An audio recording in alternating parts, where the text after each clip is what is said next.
welcome to the tennis podcast. I have not really thought of a name for this, so we'll just call it the tennis podcast for now.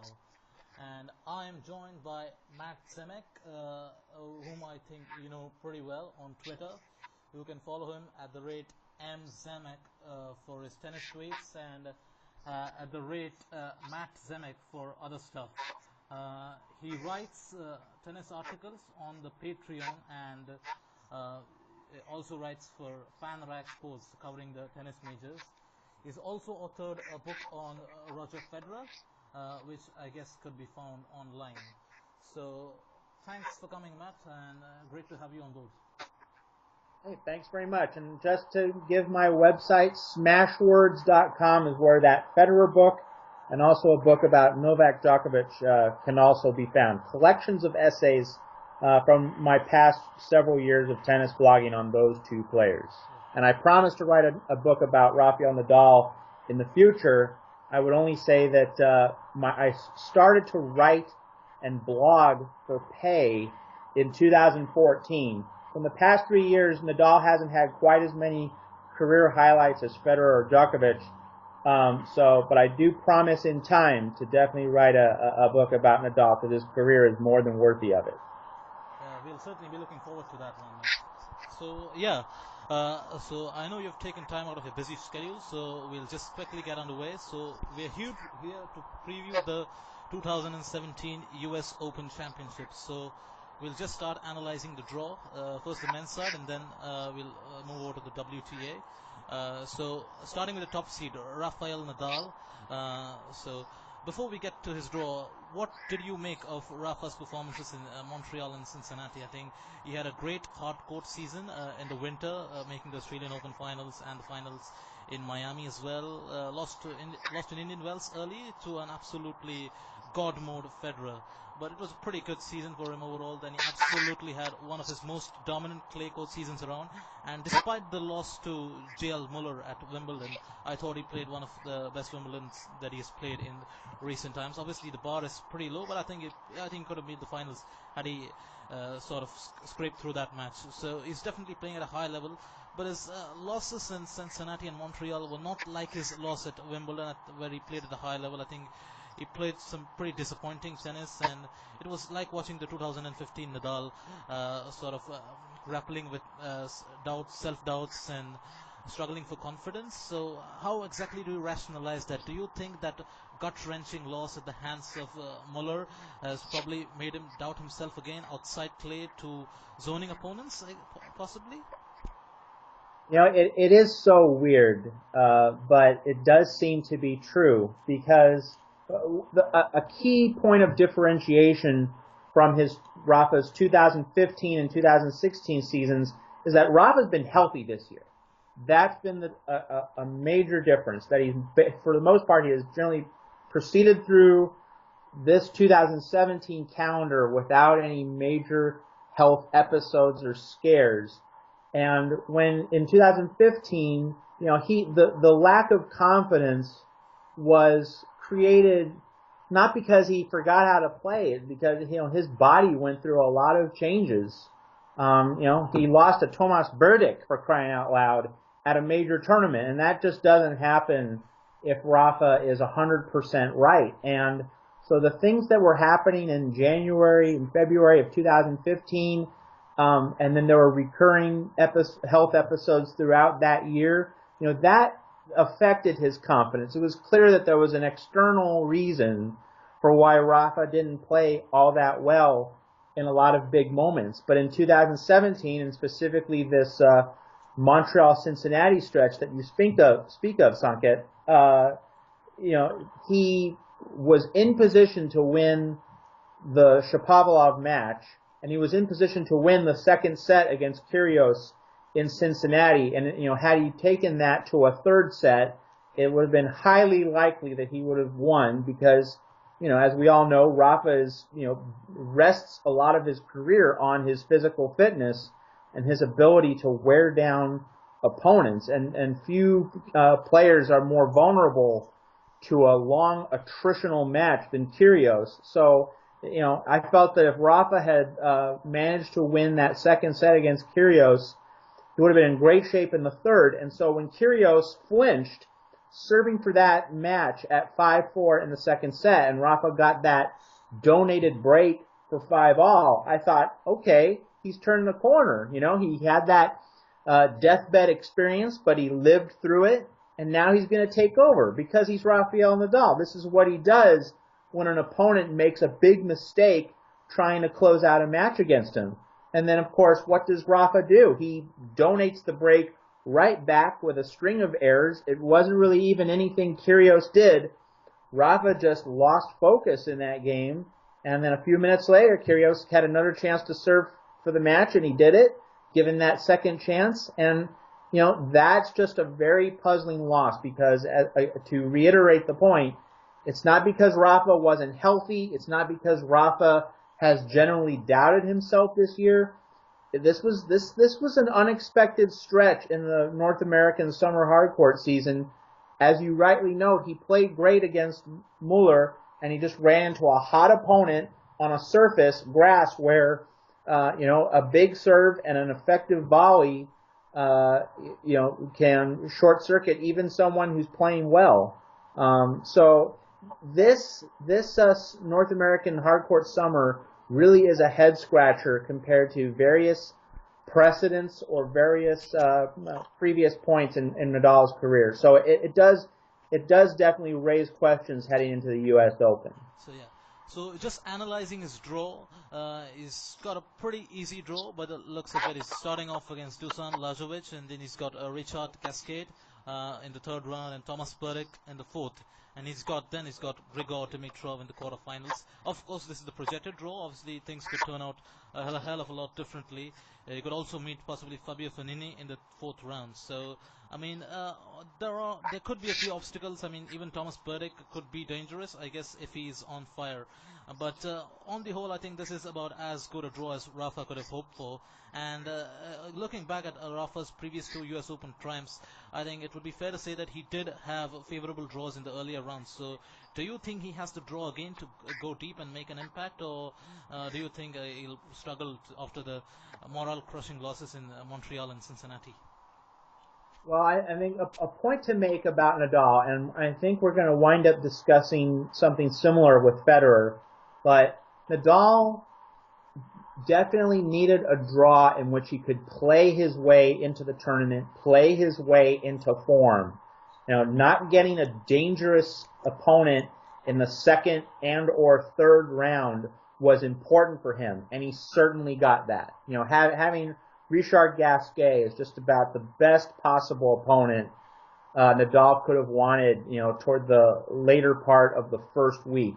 So I think he'll definitely get that chance to play his way into the weekend, and then probably into a quarterfinal against Dimitrov, which sets up, you know, the mouth-watering prospect of a rematch of that 5-hour Australian Open semifinal earlier this year. And, you know, now that Dimitrov has won his first Masters championship in Cincinnati, the idea that he will be a new and confident player actually has, you know, some merit.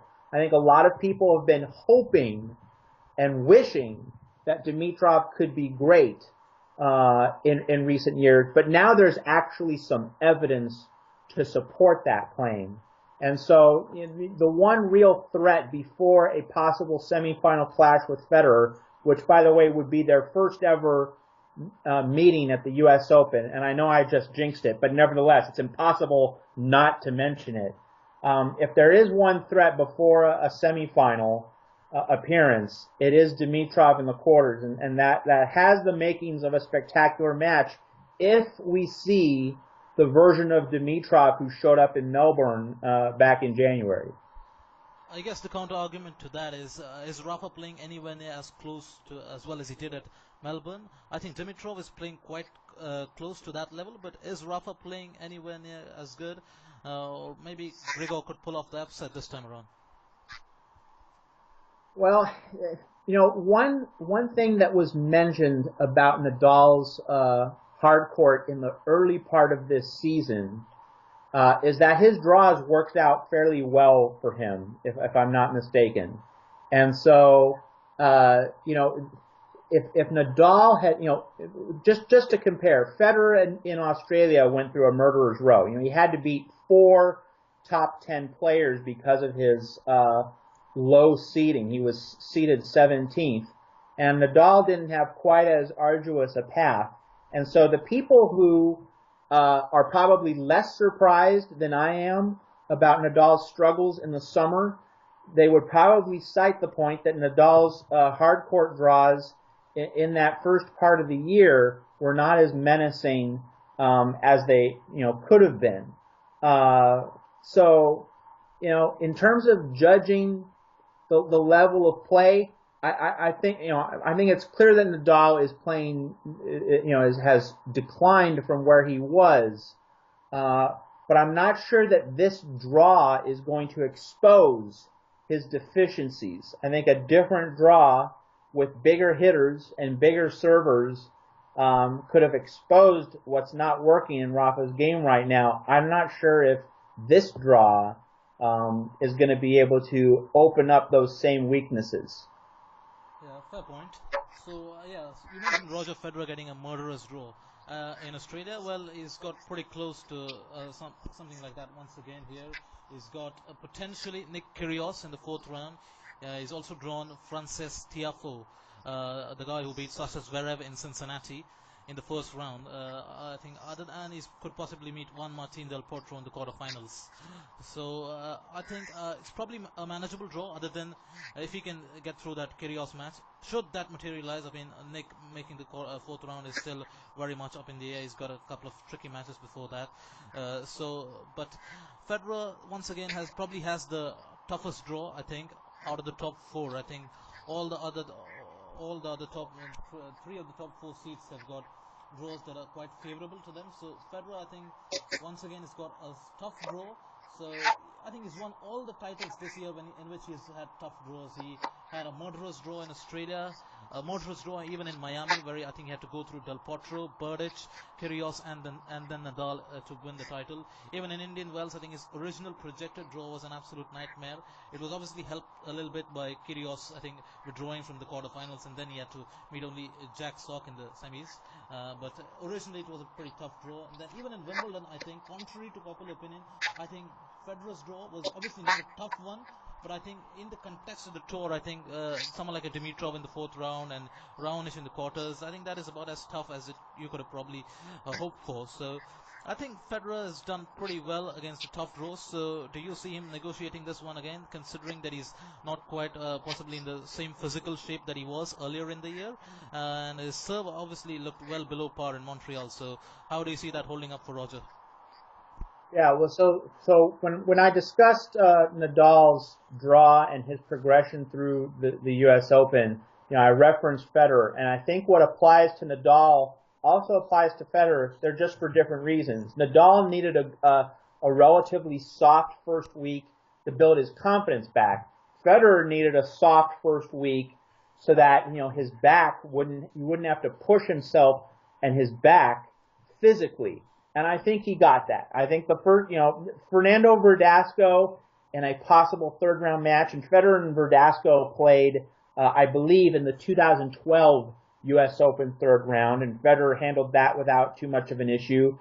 He probably would be able to manage that again without too much of a problem. But I mean, that might get a little tricky for him if he's not feeling, absolutely 100%.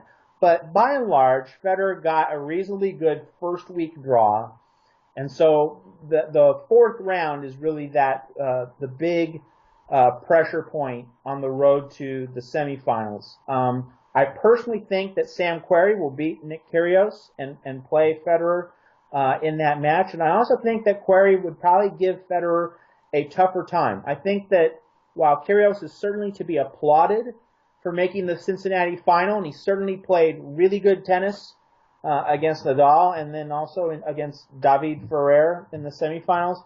We have to remember that this is best of 5 tennis, and that takes Kyrgios into a different realm of competition, and his level of fitness is going to be sorely tested. And so I think that people who are high on Kyrgios heading into this U.S. Open, we're not talking about his career, we're just talking about this U.S. Open. I think that buying Kyrgios stock for this tournament is a mistake because he's played a lot of tennis, but he's going to have to go from the best of 3 to the best of 5 format, and that sets him up for an ambush. And Querrey, given his result at Wimbledon, and he is I think in a better position to win a best of 5 set match. Naturally, one can expect a tiebreaker or two if those two play in a third round match, but I would be more inclined to think that if the match goes 4 or 5 sets, if we get into the 3-hour mark of a match, that Querrey would be better equipped to beat Kyrgios. And so if Federer can get past the 4th round, Del Potro's had a terrible season and a terrible hard court summer. He does not seem to be fit. He got affected by the heat in Cincinnati against Dimitrov. I think the quarterfinal is very cushy for Federer if he gets that far. And that round of 16 is going to be the main hurdle for him on the road to the semifinals. Yeah, fair points on Kyrgios. I guess there's always question marks over Nick's ability to produce consistent tennis week in and week out. We all know that he can produce great tennis once in a while when he sees a big 3 player across the other side of the net, but whether he can continue to produce that level when he's playing in the earlier rounds against, say, someone like a Sam Querrey, whether he has the motivation to work his way through on a hot sunny day in New York, I think that is something that's definitely something that remains to be seen. So yeah, definitely Kyrgios would be a fairly risky pick for this tournament. I agree with you. Yeah, I think Federer, even if Kyrgios does make the 4th round, I think Federer should be able to negotiate him fairly comfortably, purely because I just think most of these much hyped encounters, pre-tournament encounters, have often just never really materialized into the classics that they were supposed to. I think they've often been a letdown, and even if Kyrgios does meet Fed, I won't be surprised if it is a straight set beatdown with Federer schooling the kid. So yeah, I think it will be interesting to see, but I think Federer should be able to make his way through to the semifinals as long as he's fit. Yeah, well, and a point, Stunkit, is that, the very dynamic you described, and you're entirely accurate, that a tough draw on paper and a tough matchup doesn't materialize. I mean, that is exactly what happened with Federer at Wimbledon. On paper, Dimitrov, even Misha Zverev, who, made a quarterfinal earlier this year at Australia, beating Andy Murray, that could have been a tricky 3rd round match. Raonic in the quarters, Berdych in the semis. On paper, Federer played a lot of tough players, but none of those matches really became overly dramatic or overly close at the very end. So, that dynamic you described of, tough draw on paper, weak draw in terms of the closeness of the matches, yeah, that's an entirely accurate observation on your part. So let's move on to the number 2 seed and the not so long ago world number 1, Andy Murray. I think he's got by far the easiest draw out of the top 4 seeds, and obviously there are concerns over his fitness, but if at all there was a draw which could have probably enabled Andy to play his way into form and possibly make it to the quarterfinals or the semis, surely this has got to be it, hasn't it? Yeah, absolutely. He really could not have asked for anything better. One could make the argument that Diego Schwartzman, who reached the Montreal quarterfinals, could give him trouble in the 3rd round, but Schwartzman has not established himself by any measure as a second week player at the major tournaments. And then yeah, absolutely. And then, while David Ferrer has enjoyed a wonderful resurgence, to expect him to hold up to Murray over 5 sets, that's also a big ask for him. Murray would certainly relish playing Ferrer as opposed to any of a number of other big servers who can hit him off the court. And then Jo-Wilfried Tsonga, also in Murray's quarter. We know the book with Joe, that he has the talent, but, when does he ever put it together? It's so rare for him. This really is, on paper, a tremendous opportunity for Tsonga to slip in there and make a semifinal, much as it's a huge opportunity for anyone in that lower half of the draw in Murray's and Zverev's quarters to make a first major semifinal or a semifinal, a major semifinal for the first time in a long time. But it's hard to take Tsonga too seriously. So Murray really could not have scripted this any better if he had tried. Well, yeah, I guess you could, if you possibly switch the Nadal and Murray draws around. I think someone mentioned this on Twitter. I think one of my friends goes by the handle of Rahul AM20. I think he made an interesting point on Twitter that if you switch Nadal and Murray's draws around, I think their paths look a little trickier because I think the matchup then comes into play. I think Tsonga, for example, I think is a tougher matchup for someone like a Nadal than for Murray. I think Murray has handled him pretty well. And then Murray has, I think, also got Thanasi Kokkinakis, who's got a big serve and a big hitter. The type of players that have troubled Rafa on hard courts, but the type of players that Murray seems to handle pretty well. On the other hand, Rafa has got Fabio Fognini, who has given Murray nightmares in the past, and also someone like Grigor Dimitrov, who's also troubled Murray. And even Richard Gasquet, I think, has got a pretty decent record against Murray as well. So I think if you switch the two draws around, I think their paths may look a little trickier. So I guess both Rafa and Murray have got what they wanted in terms of the draw. Absolutely. I don't think there's anything more to be said. That's entirely true. That Murray loves to defuse big servers. That's the essential observation. And whereas Rafa has more trouble with them. So that notion of flipping those two draws, absolutely on point. Yeah. So moving on to the last of our top four seeds, Sasha Zverev. I mean, he is 0-7 against the top 50 in majors. He's never beaten a seeded player, obviously, and has never gone past the third round. So these are not never gone past the fourth round. Actually, I think he made the fourth round at Wimbledon. So obviously, Yep, not correct. stats that favor him on paper, but surely it's got to change at some point, and surely this is it. I mean, he's in the form of his life. I mean, is coming in with a great wave of confidence, winning in Washington and beating Roger Federer of all people in the Montreal final in straight sets. Although even if it was a depleted Federer, it is still Roger Federer, and beating him in a Masters final. Also beating Novak Djokovic earlier in the year. I think he's made some major strides this year, and it's only a matter of time before he shows up at a major. And I think he's certainly got the draw to do it this time around. He's got plenty of big servers in his draw, Kevin Anderson and even Borna Coric. I think a few others as well. I think big servers. I think so. I think he enjoys playing those big servers from what I've seen. He's got a good record against Marin Cilic, by the way, who I think is in his quarter. So I think he's got a great opportunity of making his first major semi-final. Yeah. Your thoughts on that? Well, looking at this part of the draw, it's interesting how in this half of the draw, so Murray and Zverev both are on one side of the draw. Murray and Cilic. Murray's listed at the very bottom of this half of the draw, and Cilic is the first player listed on this half of the draw on your draw sheet. Both Murray and Cilic really fall into very similar baskets in the sense that they both did not play either Canada or Cincinnati.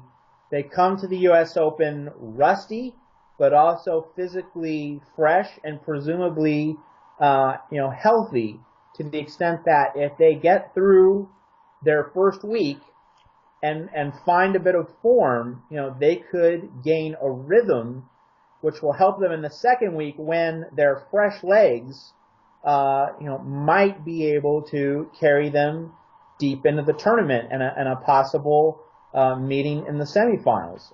So it's fascinating how Cilic and Murray occupy very similar positions. In terms of the rest of Zverev's draw, his section is great. The second highest seed is Jack Sock at 13. Sock just looks fried, deep fried. He seems to have nothing left in the tank. He took a tumble in Montreal, but it didn't look like a severe injury, just kind of a big bruise. But just in Cincinnati, he just had no energy. He looked very lackadaisical. It seems as though his tank is pretty much running on empty. So Kevin Anderson got a bad draw. You know, Anderson, I think, in placed in other sections of the draw, would have had a great chance to make a quarterfinal run, but Zverev is his kryptonite. You know, Zverev has stood in his way in both Washington and Montreal the following week in Montreal. So Anderson, maybe he'll get revenge in this setting, but it's hard to think that he will. And so, you know, it's certainly lining up for Zverev, who, should he meet Cilic in a possible quarterfinal, you know, will have had a lot more match play and has the 20-year-old legs to run down, you know, the shots that Cilic sends in his direction. So that's the basic read on that draw. Gilles Muller, you know, is also in Zverev's section, and you know, coming out of Wimbledon, it seemed that Muller was headed for a really productive summer, but that just didn't happen. That was one of the weirder stories to happen in Canada and Cincinnati, that Muller just seemed to fade away as opposed to maintaining this momentum that he's established at age 34. Maybe, you know, Muller just kind of hit a mental wall after all the exertion that his Wimbledon run required, and maybe he's ready to gather up again for another run at a major tournament. I mean, it's possible, but I'd bet against it. So I think Zverev is looking very good in this quarter of the draw.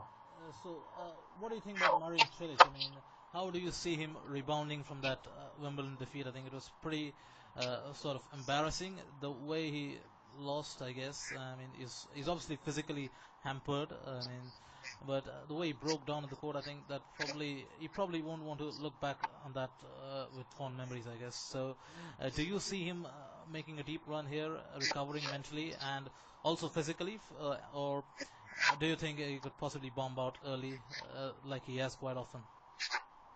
Well, it doesn't seem that either of his first two matches should get him knocked out of the tournament. You know, he could play Duty Sela in the second round. That seems like a match that he can handle, even though he's rusty. The first really big test, it seems, for him would be against Karen Khachanov of Russia in the third round. You know, that looks like a matchup where he could be significantly tested. And then if he gets past that one, either Misha Zverev or John Isner could potentially await in the fourth round. And, you know, Isner, it's interesting with him, you know, I think he's beaten Cilic in his last couple of encounters. Well, you know, but, and you rightly note that, but for all the Masters Series success Isner has had, and of course he made the Cincinnati semifinals, you know, that hasn't translated to the majors and their best of 5-set environment. Isner has made only one major quarterfinal in his career. I mean, that's a low number. Even, it's not as though Isner should be making major semifinals on a regular basis. No, he shouldn't, because he's obviously limited on his return and also his backhand and also, you know, his ability to play at a consistently high level.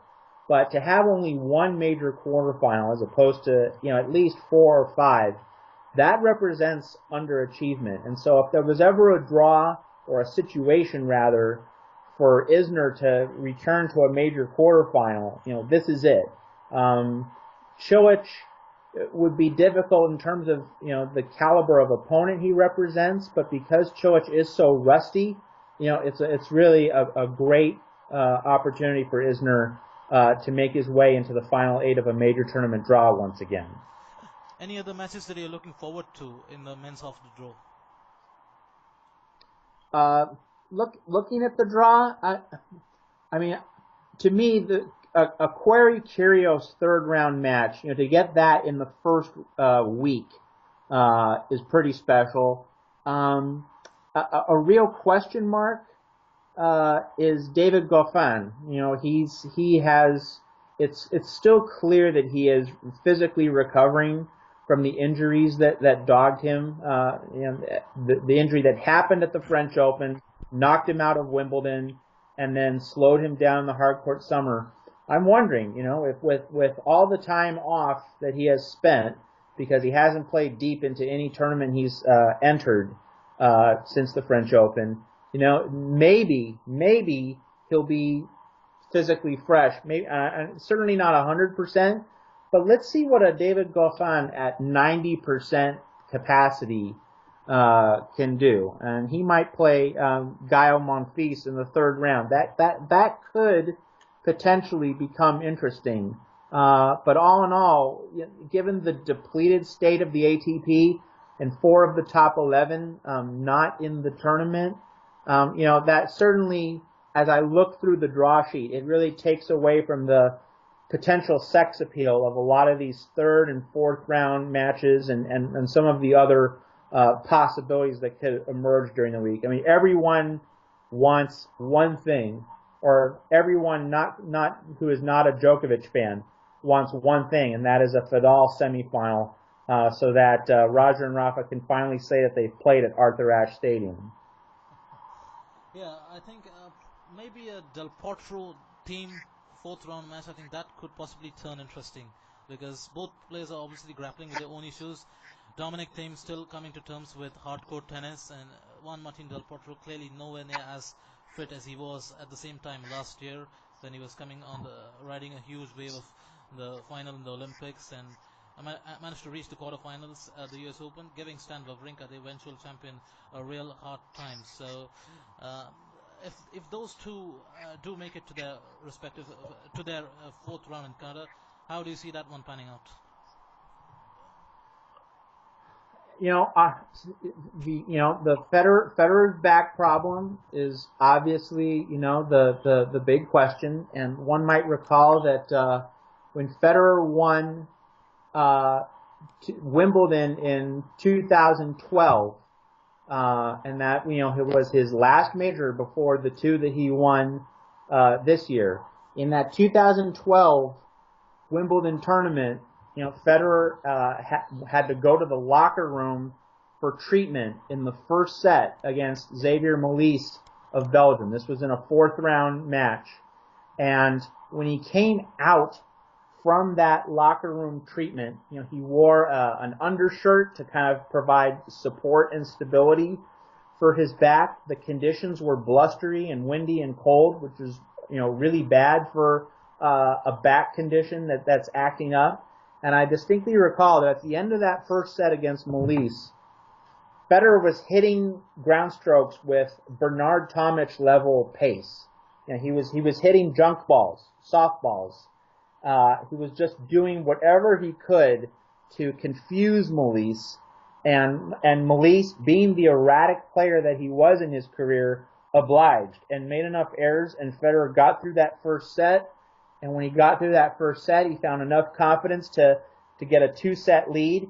He then went off the reservation in the third, but was able to get back on the horse in the fourth, and he escaped from that match. And then after escaping that match, the weather got warmer as that week went on, and he played better and more comfortably. And on that final Sunday, he was Wimbledon champion. So with back spasms now an issue at age 36, we have to be ready to consider a very up and down U.S. Open from Federer, one in which he'll play well one day and then not the next day. At this time of year in New York, the weather generally is hot, but it has certainly been known, especially in the second week in New York, for there to be highly windy and milder conditions. If Federer does play Nadal, that's going to be on the second Friday of the tournament, and it's almost certainly going to be the second match in that semifinal doubleheader on Friday, which would mean it would start around, and this is New York time, around 6 o'clock, 6:15, somewhere in there. So it would basically be a night match, which would probably lend itself to cooler conditions. So there are a lot of variables that we have to get through before we can fully size up the matchup. And so, one has to realize that there are a lot of questions in play. But all things, pushed to the side, Federer has been the better hard court player of the two, and he's been the better head-to-head player of the two this year. So just based on what has happened earlier this season, especially in Australia, and that fifth set, which really changed Federer's mindset and his confidence, it's very hard not to give Federer an edge. Now, how big an edge that is, I think the form of the players through their first 5 matches, should they get to the semifinals, that would probably determine the extent of the edge. But it's really hard not to give Federer at least something of an advantage heading into that matchup, at least at this point. Yeah, I was wondering about his potential quarterfinal opponents. Dominic Thiem, Juan Martín del Potro, both coming with question marks. So who do you see coming out of that section to meet Roger in the quarterfinals? Would it be Del Potro? Would it be Thiem? Or is there an opportunity for someone else to make his way through? I can't see Delpo or Thiem getting through just because Del Potro does not seem to be fit, and Thiem, his backhand has been an absolute disaster on hard courts, and he just doesn't seem to play very well on hard courts. He gets rushed, he gets impatient, he's just not very good at handling the particular kinds of situations that a player has to confront on hard court. I think this is Roberto Bautista Agut's time to finally make his first major quarterfinal. If he had played Delpo a year ago, and I believe that Delpo beat him at the Rio Olympics a year ago, if I'm not mistaken. Yeah. And if he had played Thiem, on a surface other than on a different, if he had played Thiem on clay, he'd be in huge trouble. If he played Thiem on grass, he might be in huge trouble just because, Agut is not, fully comfortable on grass. He's not terrible, but he's not comfortable there. But on hard courts, Bautista Agut is, fairly consistent. And so getting Delpo and Thiem at this point in their 2017 seasons, this really lines up well for RBA to finally get a major quarterfinal. Well, yeah. So I guess we're probably overrun already on the men's section of the draw. So quick predictions. Pick your 4 semi-finalists and the finalists and the winner. Let's put your predictor's hat on. Okay, I'm gonna go with Federer and Nadal in the first half of the draw. I like Zverev to make the semifinals from his section, and let's see. Come on. I really have a hard time taking Murray, but I can't take Tsonga. But yeesh, who else is there? Well, you know what? Pablo Carreño Busta, he made the semifinals at Indian Wells. I'm going to take him to be the surprise out of nowhere semifinalist in Murray's quarter. And so I think it's going to be a Montreal rematch with Federer and Zverev. And, in a championship match, assuming that his body is able to get that far, Federer's ability to seize the spotlight and rise in a big moment, it's really hard to question that. As long as his back doesn't act up, I think that his exposure to Zverev's game on hard court in Montreal would benefit him in a rematch in the final. So Federer over Zverev is my prediction.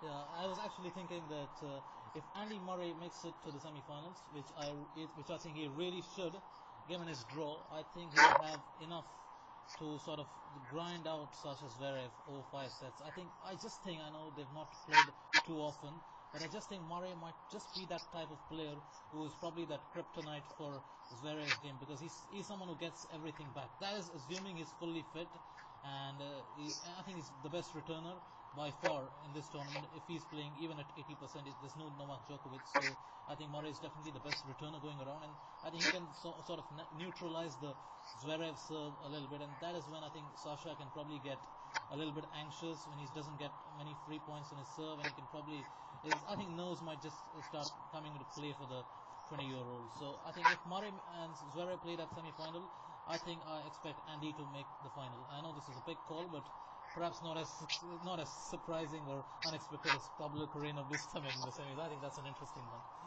Regarding the other semi-final, I think I'm always a very pessimistic Rafa fan, so I'm just going to be on the slightly more cautious side. I'm going to say Dimitrov or Berdych beats him. I think Dimitrov makes the semi-finals against Roger Federer, which I think Roger Federer should win pretty comfortably. So I'm going for a Federer-Murray final, which Federer should win fairly comfortably, I guess, in straight sets. So that's my prediction. So, well, if Federer's body is right, it's he clearly stands out as favorite in this tournament. But that's a big if. Yeah. So let's move on to the WTA. So first, before I talk about the draw, I think we need to talk about one of the major quirks that this tournament has thrown up. 8 different women could potentially be world number 1 at the end of the tournament. I think this is unprecedented and something that probably will never happen in the future. So do you think this is representative of the strength and depth of the women's tour, or do you think this reflects badly on them that there's no one single dominant player around? The main thing to emphasize about the WTA tennis in 2017 is that we didn't know what the tour was going to be like without Serena, without Maria Sharapova, and at least for most of the year without Victoria Azarenka. And the answer has been it's been pretty darn good. That women's tennis has provided generally the much better tennis at the major tournaments than the men. High quality matches, interesting matches. The French Open provided a lot of plot twists, concluding with a woman who had just turned 20 years old coming back from a set and 3-love down in the final against a veteran to win the title. And then we've had 37-year-old Venus Williams, make her second major final in the same calendar year.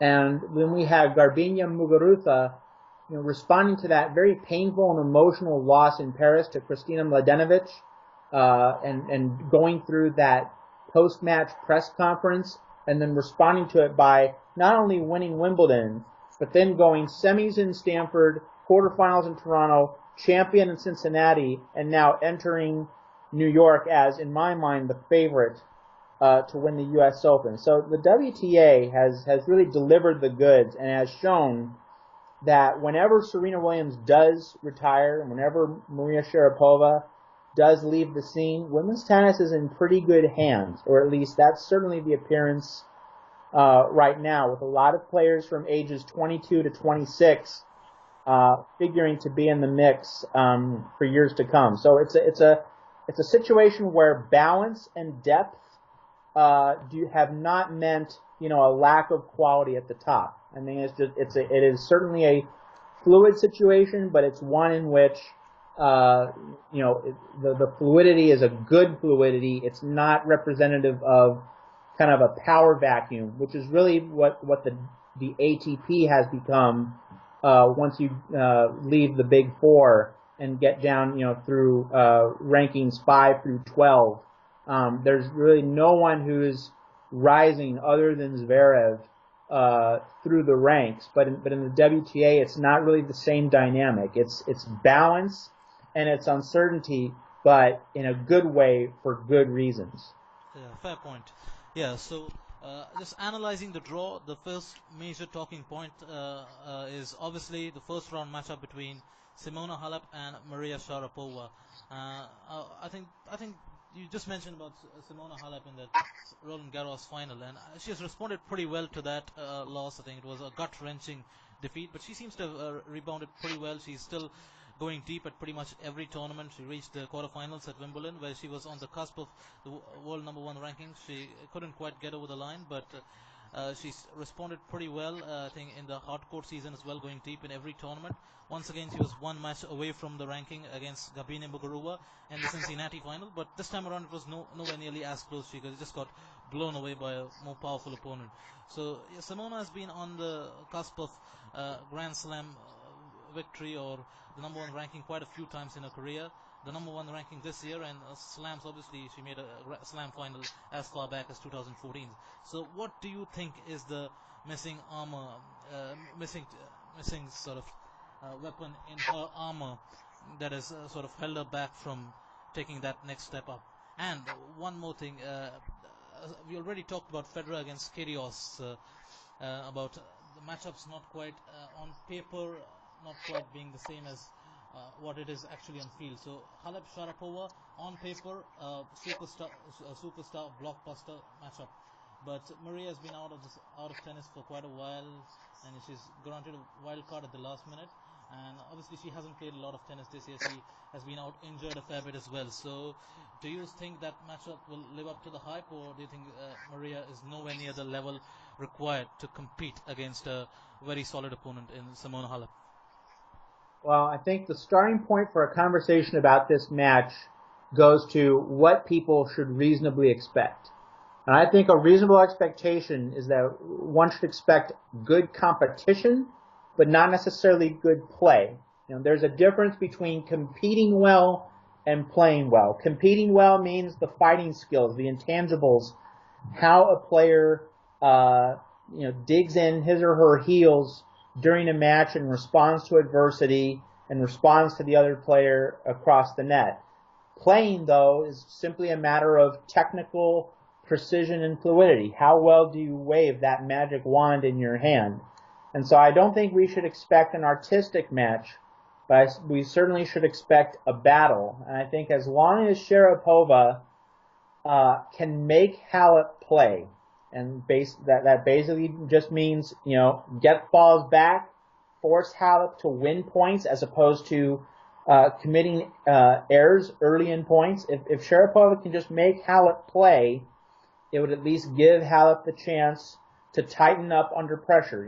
Sharapova, when healthy, when having a fully tuned game, basically when at the peak of her powers or something close to it, has generally held the upper hand. And she did, of course, in the 2014 Roland Garros final.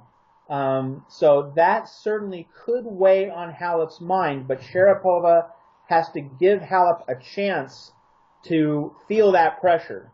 And if Sharapova just commits a ton of errors early in the match, Halep won't have a chance to feel that pressure. So ultimately, I think it'll be a reasonably close scoreline match. Not 7-6, 7-6, but I think 3-4. And that suggests that Sharapova might get at least a few opportunities midway through each set to make the match interesting.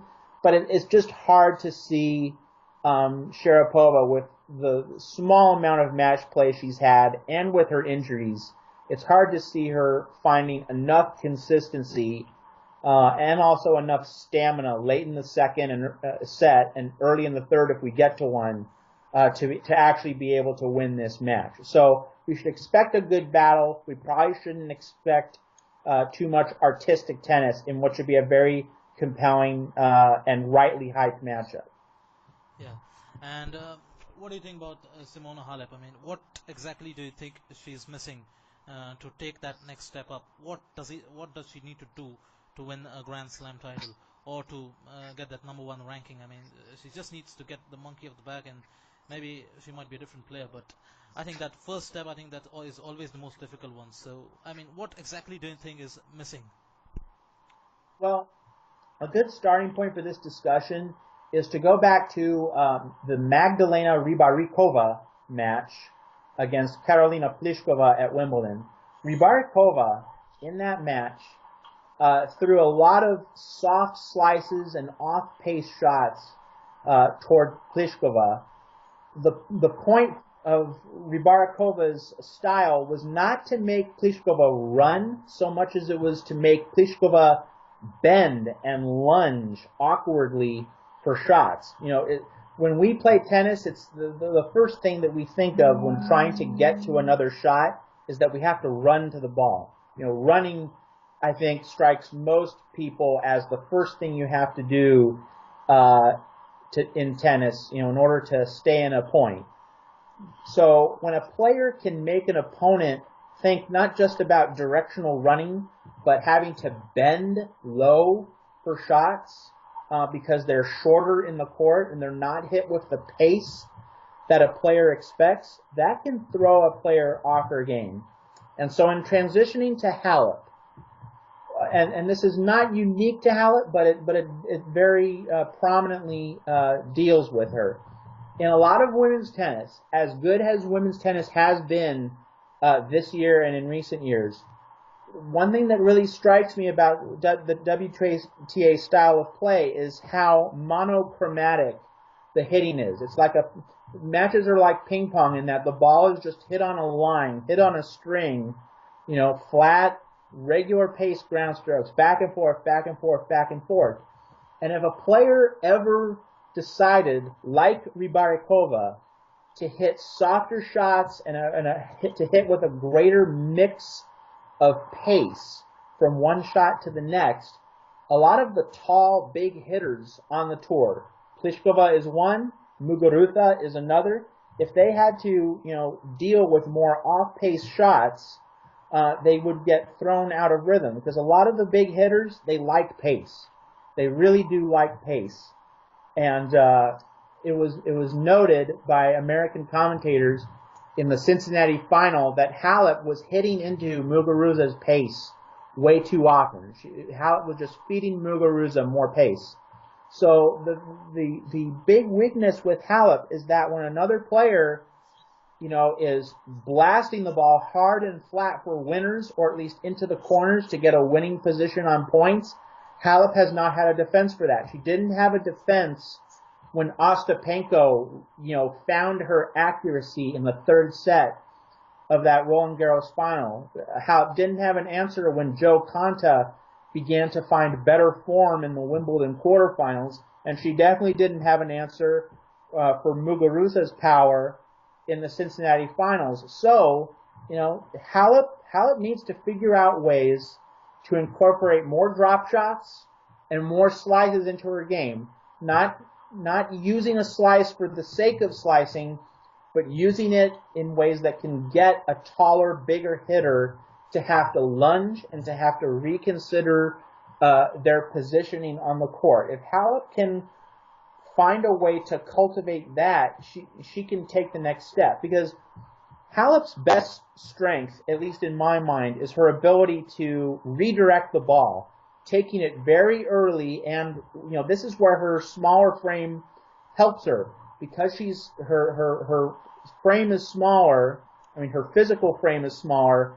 She has a compact stroke, a very clean, short stroke that can take the ball early and very quickly redirect it across the court, which takes away time from her opponent. So if given that skill she has, she can then mix in timely drop shots and timely slices, she can really become what one could call a change of speed pitcher, someone who can throw an even greater variety of shots at her opponent. And that's how she can diffuse the big hitters who have given her trouble. I think that's really the next step for her game to go. Yeah. So you mentioned about Garbiñe Muguruza being the clear favorite for US Open. Obviously, she has been on a roll since winning Wimbledon. She won this title in Cincinnati, also reaching the semifinals and quarterfinals in Stanford and Montreal and Toronto, I beg your pardon. So she's obviously the form player heading into the tournament, but she's also got a tough draw. I mean, she's got, I think, Petra Kvitova in the fourth round, and also I think Venus Williams or Caroline Wozniacki. Not so much Wozniacki, but Venus I think could be a tricky quarterfinal. So she's got a tough one. So do you think she has finally attained that level of consistency that we should be able to? We should be expecting her to be able to negotiate this tough draw, or do you think this is too soon and she could well bomb out early?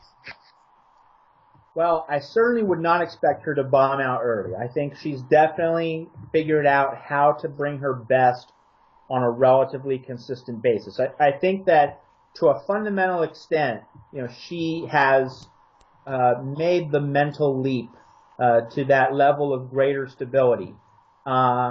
It's going to be interesting at this U.S. Open to see how well she does, because if she doesn't do well, the fact that she's played such solid tennis for 2 months, interrupted by a break of a few weeks, if she doesn't do well at this U.S. Open, does it really mean that she hasn't learned her lesson? That might be too harsh and severe a verdict. I think that she's basically, evolved in terms of her progression as a tennis player. I think that makes her likely to go deep and do really well at this tournament. But if she doesn't, it could just be that she's played a lot of tennis and she just lacked a spark. I think it would say more about her physically rather than mentally if she doesn't go deep at this tournament. But I would certainly expect her to go deep. Venus is an intriguing figure here because she is in many ways like Rafa in that she was playing well through Wimbledon and was expected to continue to play well in Canada and Cincinnati, but didn't.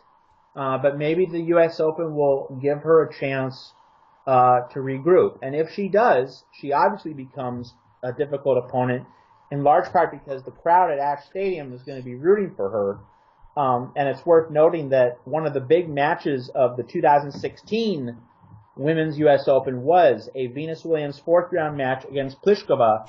Venus had match point, and Pliskova played an amazing point to save herself from defeat. And once Pliskova got past that hurdle, she then played extremely well in the next two matches, the second of those two matches being a semifinal against Serena.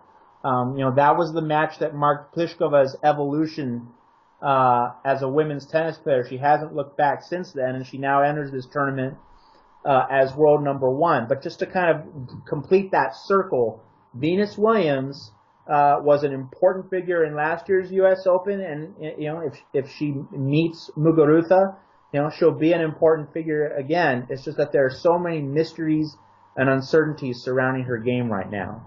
Yeah. Jelena Ostapenko, she's the current Roland Garros champion, and she backed it up with a solid showing at SW19, reaching the quarterfinals and gave Venus Williams a real run for her money.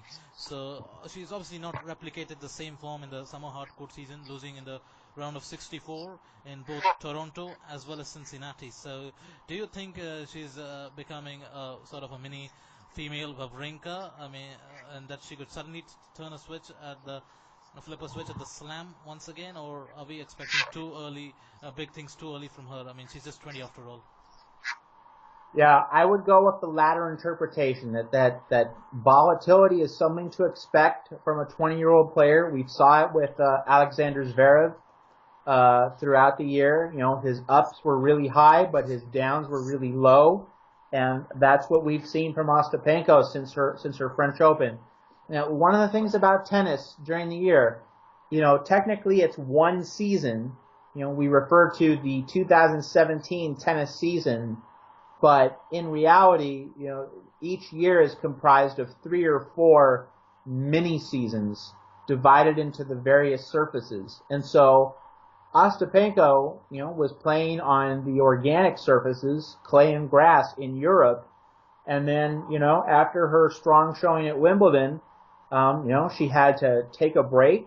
She obviously did a lot of media on the side, in terms of publicity. She had to kind of absorb her fame, whereas she didn't really have much time to absorb her fame between the French Open and Wimbledon because she had to prepare for Wimbledon. But then after Wimbledon, the immensity of what she had done began to sink in. So when she had to reset the dial for her hardcourt season and do it on a different continent, I think that can't be discounted as a factor. Playing in this completely different environment, it was hard for her to reset. So I would assign no importance whatsoever to how well she does at this tournament. I think she has a great draw to be able to make the quarterfinals. But in terms of assigning a level of expectation to what she does at this tournament, yeah, it's really too early, and no profound verdict should be made on her, if she fails to go deep into this tournament. If she does go deep, I think that's just more confirmation that she's a unique creature in the world of tennis in terms of her ability to block out, what other people say or think of her, and she's just going to hit the ball and blast it and go for winners and let the chips fall where they may. So I fundamentally agree with that latter part of your question, that we really shouldn't be focused on assigning too much weight to anything Ostapenko does at this stage of her career. I guess we're running short on time, so just a quick rewind of. I'll just think we'll just quickly go to the rest of the women's draw. So Angelique Kerber, I think she played a really good match in that loss to Muguruza at Wimbledon. So you also got Petra Kvitova coming back from injury, obviously slowly and steadily making her way back, and also got Karolina Pliskova, obviously the world number one, and Caroline Wozniacki, who's lost I think 6 finals this year. So I mean, how do you see these players? I mean, do you think any of them could be a factor at the tournament, or do you think they're probably just there to make up the numbers? Well, ultimately, I think the most fascinating of the 4 quarters in the women's draw is the third one. That's with Muguruza and Wozniacki at the ends of it, and then you have Venus and Kvitova in the middle of that quarter. So you could have a Muguruza-Kvitova 4th round match, and you could have a Venus-Wozniacki 4th round match. So there are a lot of contenders there, and that's in the bottom half with Halep in the other bottom half, in the other bottom quarter. So whoever gets through that quarter with Muguruza, Wozniacki, Venus, and Kvitova, could potentially play Halep in a semifinal. So Venus is a mystery player. Kvitova is also a mystery player, and obviously Kvitova, everything that she's had to overcome, that is its own very unique situation, and it's also something that means, we should not really make a strong, lasting tennis verdict on her, after this tournament, regardless of what she does. I would say that Wozniacki should be disappointed with this draw. That given all the finals that she's made and given how well she has generally been playing, she had to feel she had a pretty good chance of making another final at this tournament. But given the landmines in her quarter, it's not the best draw that she could have hoped for. So I would have to think that all other things being equal, let's say that Muguruza does play Kvitova. Muguruza is the more informed player. She's hitting a better ball. She has more confidence, more match play, more demonstrated fitness. It's just she checks so many boxes, and Kvitova does not. So that combined with the uncertainty surrounding Venus, if Muguruza plays either Venus or Wozniacki in a quarterfinal, Muguruza has, most of the advantages if you did a tail of the tape between the two. And so, the matchups as they align, I would have to say that Pliskova and Alina Svitolina are headed for a matchup in one semifinal, and then Muguruza and Halep in the other. And based on what we just saw in Cincinnati, I think you have to favor Muguruza over Halep. Pliskova-Svitolina would be a fascinating matchup, but I think the fact that Pliskova came of age at last year's U.S. Open, that's going to give her a lot of belief at this tournament, and she's certainly going to want to show everyone that her world number 1 ranking, is legitimate. So I think we'll get a Pliskova-Muguruza final. And, based on the new look Garbiñe Muguruza that we've seen over the past month and a half or so, I think that Muguruza will beat Pliskova in a compelling U.S. Open women's final. Well, that makes sense, I guess. So I think Alina Svitolina, someone that I probably left out. I think she could definitely make the semifinals. She's got a good draw, and she's been playing consistently well, I think, this year. on all surfaces. Maybe not so much on grass, but I think on hard court she's been very consistent. Obviously, she had a great clay court season as well, so I think she'll definitely be one of the factors. And maybe if the draw opens up for her, maybe if she doesn't have to face Muguruza, I guess she could possibly go all the way. I'm not going to make any predictions on the women's side of the draw. I think it's too unpredictable. But this time around, I think it's more in a good sense because I think it's a very competitive field, and there are, I think, at least 6 or 7 women, I think, that could legitimately claim to be genuine contenders or possibly even contenders for the title. So I think there's a great deal of depth in the WTA right now, which has been a breath of fresh air in the last 6 months or so. So hopefully, looking forward to a great US Open. So yeah, that's it from us, and thank you, Matt, for joining me and gracing my podcast with your presence. Thanks for taking time out of your busy schedule. I know it's been slightly long, and it's probably you probably have stuff to do. So thank you so much, and thanks to all the listeners who patiently listened to this long and detailed analysis of the US Open 2017 US Open. And here's to watching. Here is to wishing everyone a happy time watching tennis, and hopefully we can have a great US Open in store on both the men's and the women's side of the draw. So thank you, Matt, and thanks everyone for listening in. Thank you, Zankit. Cheers.